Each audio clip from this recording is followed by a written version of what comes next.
না এরে কাশিতে কোনে দিছিস গাছ কাটা লাগবে গোল কি আছে একটা গাছ নাই এই যে শোনো এবার কিস্তি আমার সারাইশ বনে সারাইশ আমাদের মরবো না কিস্তি এটা দিয়ে দাও কিস্তি আমি একা খাইছি কিস্তি তো রাখাস নাই খালি আমার উপর দাও দেশ থাক গাছ কেটে দিয়েছি তারপর কি তো কিস্তি সারাইশে বলতে পারে কিন্তু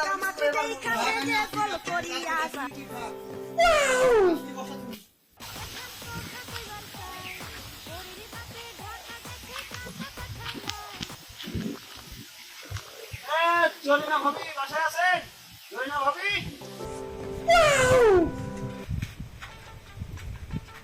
ও ভাই আপনি আসেন ভাই ভিতরে আসেন আপনার ভাই বাড়িতে নাই আপনার ভাই ঘাস কেটে গেছে ভিতরে আসেন ভাই আপনার ভাই তো বাড়িতে নাই আসেন ভিতরে বসেন কিস্তি আলাপ না হেনতে কটা কাটি এ রে বস্তা তো তুই ব্যাগ রেছি কই কটা ঘাস এক করি এরা তো আমার বউ খাইবো না যে আমি পিটন দিয়ে খাওয়ামু ভাই জিয়ালে গুরু বস্তাটা লিখি আর ভালো লাগে না এই কাজটা আবার চলে গেছি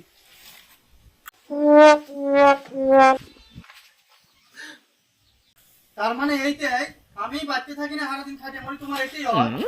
তোমার সহ্য হয় না আমি কাম করি কিস্তি তো খাচ্ছি আমি কিস্তি ছাড়া মারা বাকি দাঁড়াও আমি এসতেছি বিচার হবে আজকে তো করে বিচার হবে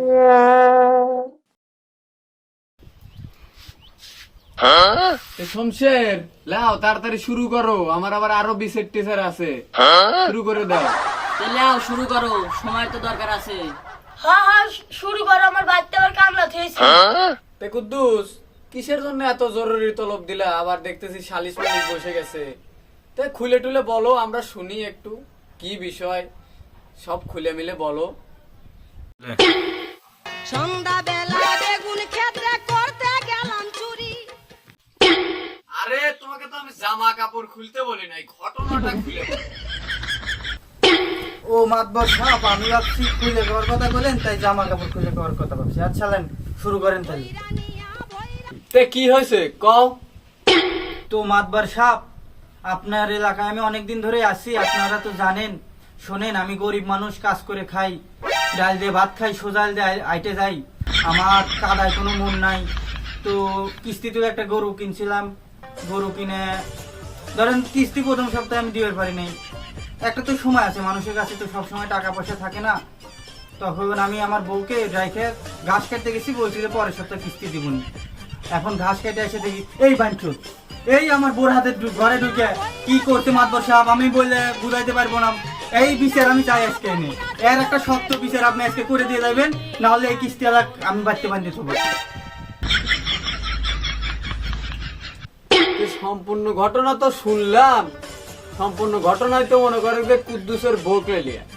তাহলে এবারে ওই কুদ্দুসের বউ আবার আমাদের দুঃসম্পর্কের একটা ভাস্তি লাগে তে বিটি তুমি তোমার জামাইয়ের কাছে বসো এর সমাধান আমি করে দিচ্ছি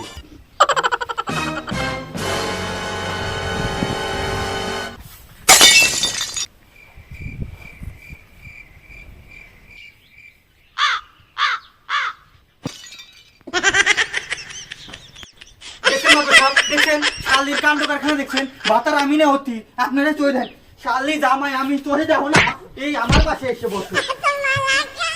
বাতারে চলে পারে না ভাত খাও বাতারে আর নাঙ্গের কাছে যা বসা লাগে তোমার সব কি করবেন করেন আপনি এই জায়গাতে করে দিয়ে যান ঘটনা তো সব শুনলামই কুদ্দুস তোমার কাছ থেকে তো সব ঘটনা শুনলাম তে এই ঘটনার সাথে জড়িত আছে কিস্তি আলাপ কিস্তি আলার মুখ থেকে কিছু শুনি দেখি কিস্তি আলা কি বলে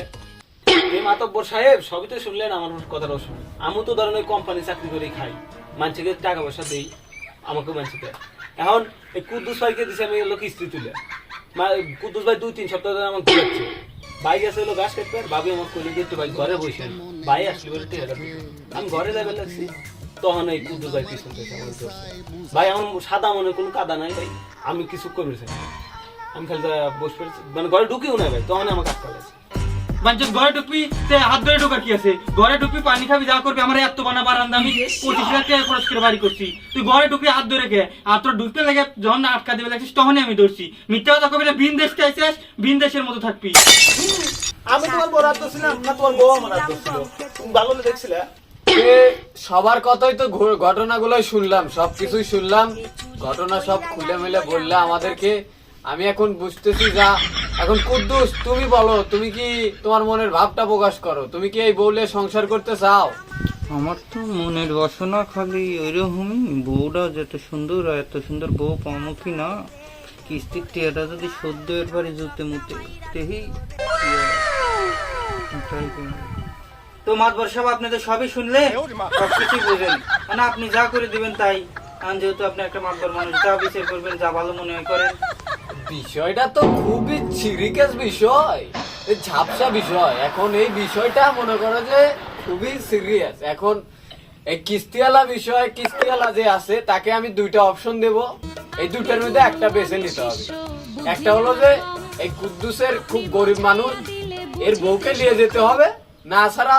এর কিস্তি যেটা আছে এটা মাফ করে দিতে হবে। এখন তুমি কোনটা করবে সেটা তোমার ডিসিশন। না, মাতবর সব লাইনেই আছে, দেখি কি হয়। যদি কিস্তিতে যাতে মতে শোধে, মাতবর সাহেব একটা মুরগি মারি খাওয়া দিন। বউ তো আমার বউ, আমারই কিছু করে না, আমি দেখছি এর মধ্যে থেকে কিস্তিতে মাপ। আচ্ছা, দেখি কথা কোন লাইনে যায়। তো মাতবর সাহেব, আপনি যে দুইটা শর্ত দিছেন তাতে আমি রাজি। আজকে তো বউ একটা আছে রে, আরেকটা বউ দিদি তো খালি সারাদিন ঝগড়া করবো, তুই কিস্তিটাই মাপতে আসতে মাতাব্বর সাহেব, আমি ওই বউ টোলে পারবো না, আমার বাচ্চা একটা বউ আছে, দাঁত জল বউ, আমি কিস্তি দিয়ে শোধ দিয়ে দেবো, জান যতদিন লাগবে আমি কিস্তি শোধ দিয়ে দেবো। তা বিষয়টা তো এখন ক্লিয়ার, যে যার মতো সমাধান একটা এসে গেছে, কিস্তিটা আস্তে আস্তে ও শোধ দিয়ে দিবে, বাস ক্লিয়ার। এখন বিষয়টা হলো যে আমরা তো তিনটে মানুষ, দুপুর টাইম হয়ে গেছে, কুদ্দুস একটু যা বাড়িতে যা একটা মুরগি টুরগি ফালা দে।